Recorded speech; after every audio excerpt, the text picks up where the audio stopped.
Assalamu alaikum mes sœurs, j'espère que vous allez bien.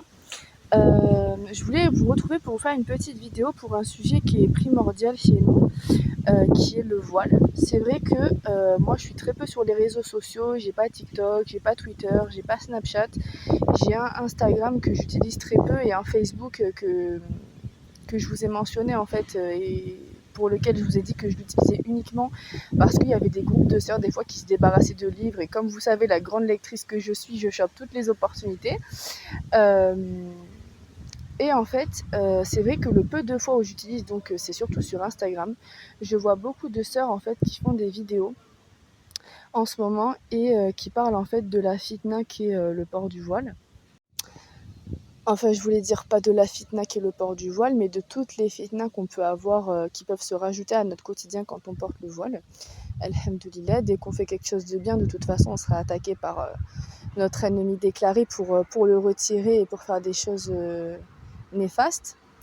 Et je me suis dit en fait que, en voyant toutes ces vidéos, je me suis dit qu'avec ma toute petite contribution, je pourrais faire une vidéo pour vous apporter la force. Euh, Personnellement, moi, ça fait un peu plus de 10 ans que je suis convertie à l'islam, alhamdoulilah. Et depuis day one, en fait, je porte le voile. Et c'est vrai que d'aussi loin que je m'en rappelle, le port du voile pour moi a été un bénéfice incommensurable j'ai même pas le mot tellement ça a été un bénéfice dans ma vie. Mais c'est vrai que tout au long de ces plus de 10 ans, j'ai eu énormément d'épreuves. C'est vrai que moi j'ai été agressée physiquement, j'ai reçu des crachats, des insultes, les petites messes basses qu'on connaît si bien, les mauvais regards, les choses comme ça. Et s'il y a une chose qui m'a aidée, déjà c'est le fait que je me plaigne à Allah, parce que Allah nous dit invoquez-moi et je vous exaucerai. Donc c'est ce que j'ai fait. Mais c'est aussi cette force que j'ai demandé à Allah de me donner, cette niaque et en fait cette rage en fait de me dire je sors avec la satisfaction de Dieu. Qu'est-ce que je peux demander de plus en fait? Et s'il y a une chose que vous devez vous rappeler lorsque vous sortez, c'est le pourquoi vous portez ce voile. C'est vrai que quand on a des tentations, on a tendance à se remettre en question et à se dire oui, mais si je faisais ça comme ça, oui, mais l'islam c'est dans le cœur, oui, mais en fait, Shaitan il va avoir tendance à vous mettre toutes sortes de wous-wous, l'islam c'est dans le cœur, l'habit ne fait pas le moine, tous ces genres de petites tentations en fait qui ne riment à rien et qui sont totalement et facilement débunkables, mais qui font que au fur et à mesure vous vous dites il fait chaud, je peux pas faire de brushing. C'est vrai qu'on met un petit peu de côté notre féminité, mais en fait, ce qu'il faut se rappeler, c'est en fait votre pourquoi. Pourquoi le premier jour où vous avez décidé, quand vous avez décidé de le porter, c'était pour une raison qui était pour vous assez fiable et assez forte pour que vous sortiez de chez vous voilé. Vous avez décidé, vous avez pesé le pour et le contre, et de toute façon, si on n'est pas hypocrite, il n'y a pas de pour et de contre dans le sens où Allah nous a donné cet ordre en fait de nous voiler.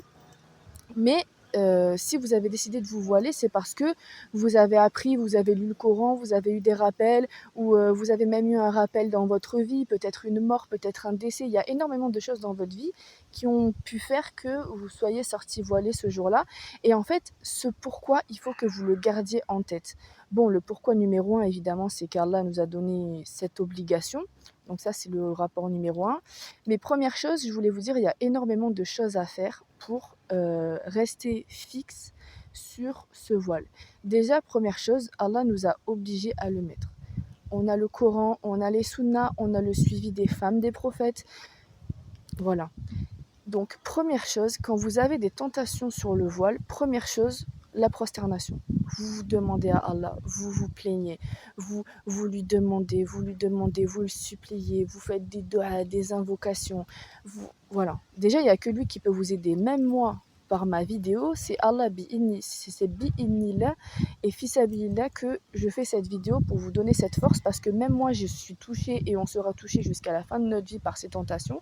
Mais je vous donne ces conseils. Donc déjà, première chose, renforcez votre foi, renforcez vos salats, faites des prières surérogatoires, demandez à Allah dès que vous avez une tentation, deux unités de prière, une invocation. C'est d'ailleurs pour ça que je vous ai dit, dans votre sac, ayez toujours un petit livre de dua, d'invocation, vos invocations de dehors, Bismillahi tawakkaltu ala Allah wa la hawla wa la quwwata illa billah. Tout ça déjà ça va faire que votre foi va augmenter et que donc en fait la rage en fait et la puissance et, et tout l'amour que vous portez pour Allah et qui fait que vous avez répondu à cette obligation en sortant voilé, déjà tout ça, ça va augmenter votre foi et ça va faire que déjà ces tentations vont partir. Ensuite, donc, comme je vous ai dit, toujours avoir ce petit livre de dua. Dès que vous avez... En fait, Shaitan, il n'aime pas les informes, il aime pas les invocations. Il veut pas que vous demandiez à Allah parce que Shaitan lui-même, qui est une création de Dieu, sait que quand vous allez demander à Allah, Allah va répondre à votre invocation par soit favorable, soit plus tard. Mais quand vous faites des invocations, Allah, il aime. Et tout ce que Allah aime, Shaitan va tout faire pour vous dire non, ne le fais pas, ne le fais pas. Donc ça. Ensuite, euh, pour celles qui ne portent pas un voile shara'i, donc par exemple un turban ou un jean serré ou des choses comme ça, rappelez-vous les caractéristiques du voile shara'i et de ce qui est autorisé et accepté par Allah. Parce qu'il faut se rappeler qu'effectivement, au plus vous allez vous dévêtir, donc vous allez passer d'une abaya à un jean serré, d'un jean serré à un leggings, d'un leggings à une jupe et j'en passe, au plus ça va satisfaire Shaitan et au plus Shaitan il va se dire ok, là, elle est sur le point de se dévêtir. Je vais encore la travailler un petit peu au corps. Donc, essayez de vous rappeler et de travailler. Je pense que, Inch'Allah, je ferai une vidéo sur les caractéristiques du voile shara'i parce qu'effectivement, le hijab est un vêtement, mais pour avoir le hijab shara'i, il ne suffit pas juste de se couvrir. Il y a énormément de choses qui entrent en compte dans la caractéristique du voile shara'i. Rappelez-vous aussi que quand vous sortez voilé, Allah est satisfait de vous. Faut bien se remémorer que on a été créé par Dieu que pour l'adorer et que le hijab est un acte d'adoration et que donc de ce fait, si vous sortez voilé et que Allah est satisfait de vous, que demander de plus? En fait, c'est ça qu'il faut se dire. Je sors voilé, même si je vais avoir des épreuves, même s'il y a des gens qui vont pas être d'accord, même si... Voilà, il faut savoir que les gens qui prennent le temps de venir vous agresser verbalement ou physiquement, déjà de un, c'est pas des croyants, que ce soit des chrétiens, des juifs, parce qu'en fait, un croyant qui est autre qu'un musulman ne prendra jamais, un vrai croyant, je parle, ne prendra jamais le temps d'aller voir un autre croyant pour lui dire gna gna gna gna gna gna gna gna. Non, lui-même est déjà occupé à pratiquer sa religion, même si on sait que Allah est le créateur de toutes les religions et que voilà, et que nous avons, bref, vous m'avez compris. Donc voilà, déjà il y a tout ça à mettre en place. La satisfaction, vous avez la satisfaction de Dieu, vous êtes des reines, subhanallah. Ça veut dire que vous avez votre couronne sur vous. Les reines ont des couronnes, nous on a le hijab et nous marchons fiers avec la satisfaction de Dieu. On n'a pas besoin de plus. On n'a pas besoin de plus. Donc voilà, vraiment ayez cette rage de vous dire je lâcherai pas, je sais que je suis voilée de manière de manière légiférée, je sais pourquoi je le fais, je sais pourquoi je l'ai dit, je sais que Shaitan jusqu'au dernier jour de ma vie, il va m'attaquer et je sais que mon but, c'est justement de le combattre et de faire en sorte que ma foi soit la plus haute possible. Donc voilà.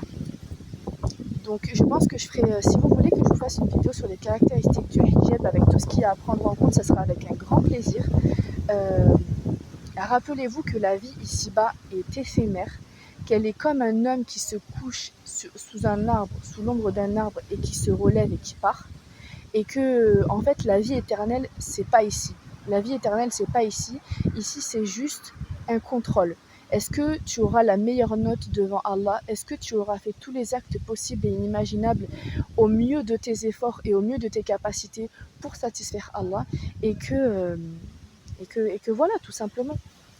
Donc voilà, c'était cette petite vidéo, parce que c'est vrai que on sera toutes touchées de toute façon, peu importe les mises en place, on sera toutes touchées. Shaitan il va nous attaquer jusqu'au dernier jour. Et en fait, il faut bien se rappeler que les épreuves, et en plus de ça, je voulais faire une petite parenthèse par rapport à, c'est vrai qu'il y a beaucoup de sœurs qui ressentent une fitna par rapport à l'été, par rapport à la chaleur. Rappelez-vous que déjà de 1, l'été est éphémère, ça veut dire que tôt ou tard la pluie va revenir, la fraîcheur va revenir, et rappelez-vous surtout que le feu de l'enfer est bien plus chaud. Voilà, qu'Allah nous protège, nous préserve et fasse que ce voile soit une cause pour nous. De toute façon, il sera une cause pour nous parce que chaque bonne action pèsera dans notre balance et qu'Allah fasse que toutes nos sœurs qui ne sont pas voilées se voilent et que toutes nos sœurs qui ne sont pas voilées de manière légiférée se voilent de manière légiférée et qu'on ait tout accès au paradis, Inch'Allah, sans avoir à toucher une seule seconde de feu de l'enfer. Voilà, j'espère que cette petite vidéo vous donnera un minimum de force et un minimum et patientez. La fin sera aux patients, aux croyants et à ceux qui font les bonnes actions et à ceux qui espèrent en Allah, au jour dernier, aux anges, aux livres, à la fin des temps. Et, euh, et voilà, et ne cessez jamais d'invoquer Allah Azawajal lorsque vous avez des tentations, qu'elles soient pour le voile, pour la prière, pour toutes les fitnas aujourd'hui avec les réseaux sociaux, la fitna du make-up, la fitna du rouge à lèvres, des jeans serrés, du brushing, de tout ça, gardez votre beauté pour chez vous, pour votre mari, et voilà. Voilà, je pourrais parler comme ça pendant des heures, mais je ne vais pas non plus vous faire une vidéo de 2 heures. J'espère que vraiment, ayez cette rage. Ça y est, je sors, j'ai la satisfaction de Dieu, j'ai besoin ni de... Déjà, l'être humain ne vous donne ni le paradis ni l'enfer. Donc déjà, rien que ça, moi c'est ce que je me dis. Si quelqu'un vient vous agresser, ne répondez pas au mal par le mal. Les anges s'occupent de répondre pour vous. Et dites-vous qu'ils vont vous donner ni le paradis ni l'enfer. Et que l'enfer par rapport aux épreuves d'ici-bas, c'est rien du tout. Donc soyons patientes et Inch'Allah, on sera récompensé. Et n'oubliez pas qu'Allah est le plus grand des miséricordieux, mais aussi le plus grand, celui qui donne le plus grand châtiment. Donc soyons patientes et Inch'Allah, tout se passera bien, bi'idhnillah. J'espère que cette vidéo vous aura donné un minimum de force. Soyez fiers. Marchez la tête haute. Bon, non, mais marchez la tête haute dans votre tête en vous disant je suis voilée, je suis fière. Ya Rabbi, facilite-moi. Ya Allah, fait que je garde ce voile. Ya Allah, enlève-moi ces tentations. Ya Allah, ya Allah, ya Allah. Et Allah, il répond à la vocation. Voilà, je vous dis assalamu alaikum pour une prochaine vidéo.